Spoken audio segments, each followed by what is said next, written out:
वाली हथौड़ी का वादा है आपके गांव में पक्की सड़कें, पक्की गलियां बनवाने का, बिजली पानी शानदार ढंग से गिरवाने का।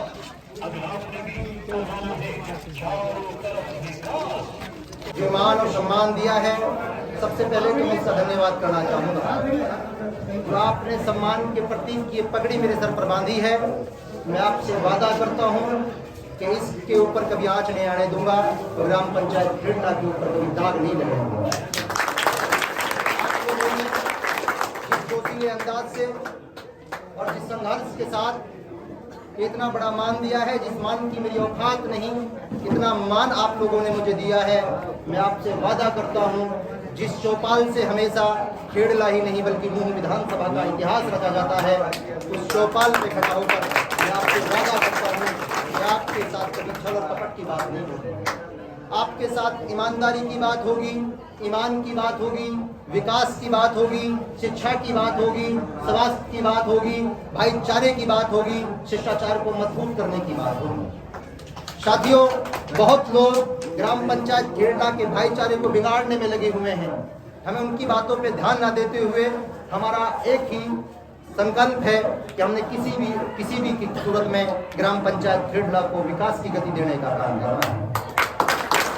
किसी कलमकार ने लिखा था कि वो बड़े नादा हैं जो अपनी बुलंदियों पे गुरूर करते हैं, वो बड़े नादा हैं जो अपनी बुलंदियों पे गुरूर करते हैं, हमने चढ़ते हुए सूरज को भी ढलते देखा है।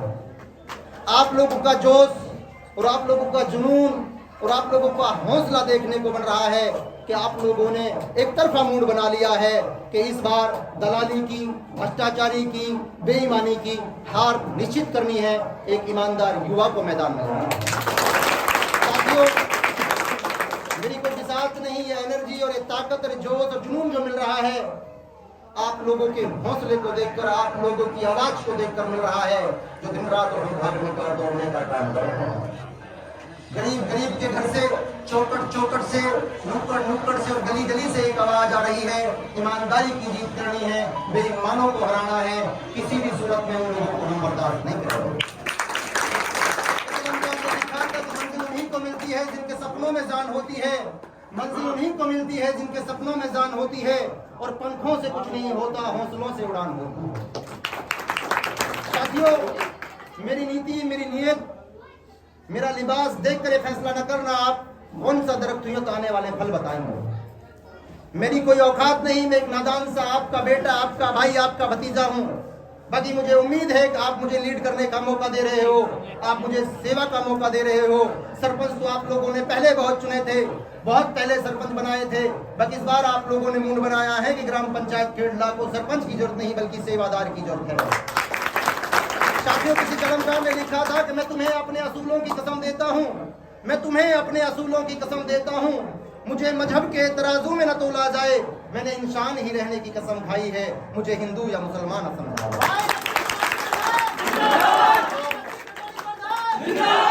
पिछले 10 साल से मैं आप लोगों के बीच में संघर्ष कर रहा हूँ। 2016 में वो चुनाव के हालात ऐसे रहे कि वो एससी के कोटे में चला गया, हमने स्वागत किया, सम्मान किया, ग्राम पंचायत खेड़ला की सरदारी के साथ में हम लोगों ने समझौता कर संघर्ष जब किया तो हम एक तरफा जीत दर्ज की थी हम लोगों ने ग्राम पंचायत खेड़ला का। परंतु निरंतर प्रयास उस दिन से ही आज तक चल रहा है, मैं लगातार फिर संघर्ष कर रहा हूं और आप लोगों ने उस संघर्ष के बदले इतना बड़ा मान दिया। मैं एक बार फिर इसका आप लोगों का धन्यवाद करना चाहूंगा। मेरी माँ बहनों ने, मेरी चाचियों ने, मेरी ताइयों ने, मेरी भतीजियों ने, मेरी दादियों ने जो मुझे प्यार दिया है, जो सम्मान दिया है, मैं ताऊमर इस एहसान को, मतलब आपका वोट के बदले ही मैं इस एहसान को नहीं चुका सकता। मेरी जान चली जाए, मैं 7 जन्म ले लूं, तब भी मैं आपके एहसान को नहीं चुका सकता। नस्मत तो हो गए आपके चरणों में, नस्मत तो होता हूं कि मैं हमेशा आप लोगों की आज्ञा का पालन करूंगा और हमेशा 24 घंटा ग्राम पंचायत खेड़ला के विकास की बात करूंगा।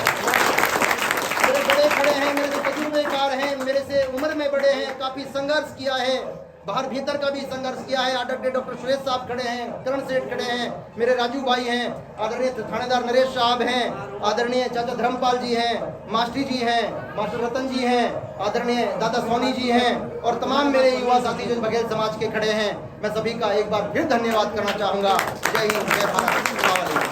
आने वाली 2 तारीख को आप लोगों को एक वोट, एक एक रूसे को मनाने का काम करना है, अपने बराबर वाले बीड़े को भी मनाने का काम करना है, अपने इस बीड़े को भी मनाने का काम करना है, और एक एक वोट को मना करके गिलास वाला बटन दबाना है, और आप लोगों को ग्राम पंचायत 1.5 लाख के मान और सम्मान की लड़ाई को जीतना है। वोट भी तोड़ के जीतना है। आने वाली 2 तारीख को गिलास का निशान वाला बटन दबाना है, और ग्राम पंचायत 1.5 लाख की उन्नति और विकास की बात करना है। जय हिंद, जय भारत, नमस्कार। हमने पहली बार देखा है, तो भाई जी मेरी गुजारिश है सबको मान और सम्मान बराबर कर मिले। जो आपके कार्यकर्ता है बहुत ही धुरंधर और निकले हुए हैं, आपकी जीत का श्रेय बिल्कुल को जाएगा।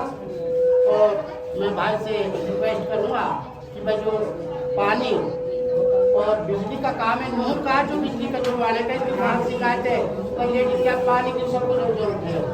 हम आपके साथ हैं और सभी का तहे दिल से, हार्दिक दिल से आपको हम धन्यवाद करते हैं। पानी की समस्या तकरीबन हमने सॉर्ट आउट कर ली है।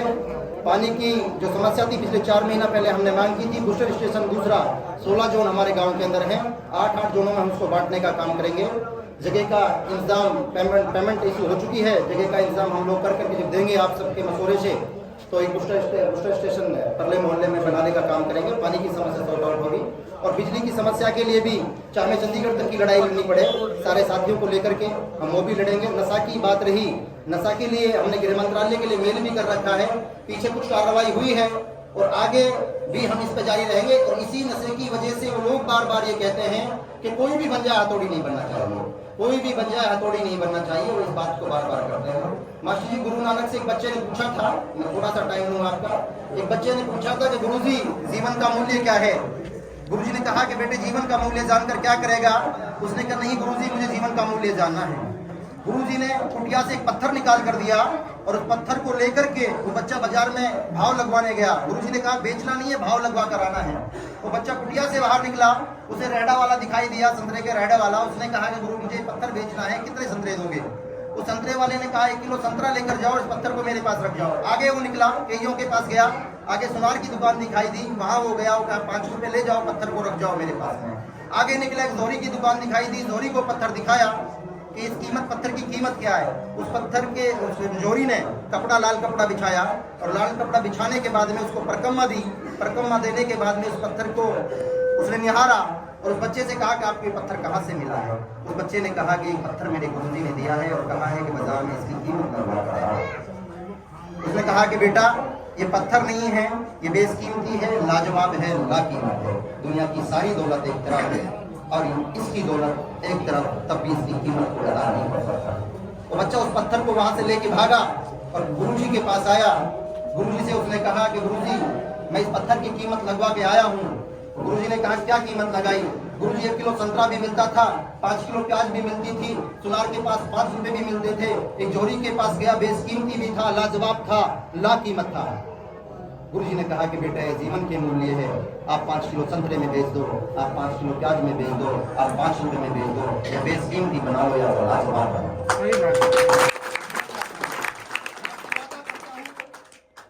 मैं आपके सम्मान को बेशकीमती और लाजवाब और लाकीमत रखूंगा, किसी भी कीमत पर इस सम्मान पर आंच नहीं आने दूंगा। जय हिंद, जय भारत।